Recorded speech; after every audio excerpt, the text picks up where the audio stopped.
పిల్లల్లో చర్మంపై వచ్చే తెల్లటి మచ్చలు చాలా వరకు విటమిన్ లోపం వలన వస్తుంది. అలాంటి వారికి ఈ రెసిపీ చాలా బాగా ములంకాడ గుడ్డు కూర ఎలా చేయాలో చూద్దాం. కళాయిలో 5 స్పూన్ల ఆయిల్ వేసి ఆయిల్ బాగా మరిగాక అర టీ స్పూన్ సాల్ట్, అర టీ స్పూన్ పసుపు, అర టీ స్పూన్ కారం వేసు.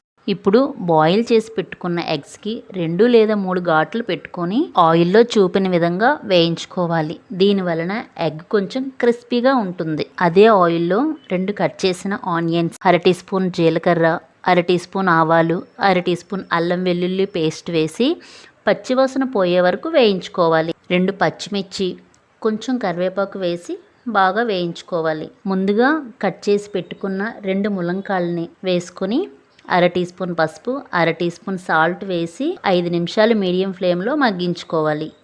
2 కట్ చేసిన టమాటాను కూడా వేసి మరో 5 నిమిషాలు మీడియం ఫ్లేమ్లో మగ్గించుకోవాలి. ఇప్పుడు కొంచెం చింతపండు మగ్గును వేసుకొని అర టీ స్పూన్ కారం కూడా వేసి ఒక్కసారి బాగా కలుపుకోవాలి. 1 గ్లాసు వాటర్ని కూడా వేసి 5 నిమిషాలు ఉడికించుకోవాలి. ముందుగా వేయించి పెట్టుకున్న ఎగ్స్ని వేసి ఉంటే కొంచెం కొత్తిమీర వేసి ఒకసారి కలుపుకోవాలి. వాటర్ కన్సిస్టెన్సీ దగ్గర అయ్యే వరకు ఉడికించుకోవాలి. ఫైనల్గా ములంకాడ గుడ్డు కూర రెడీ. ఇలాంటి హెల్దీ రెసిపీ తినటం వలన పిల్లలకే కాదు పెద్దవాళ్ళకి కూడా చాలా మంచిది. Thanks for watching.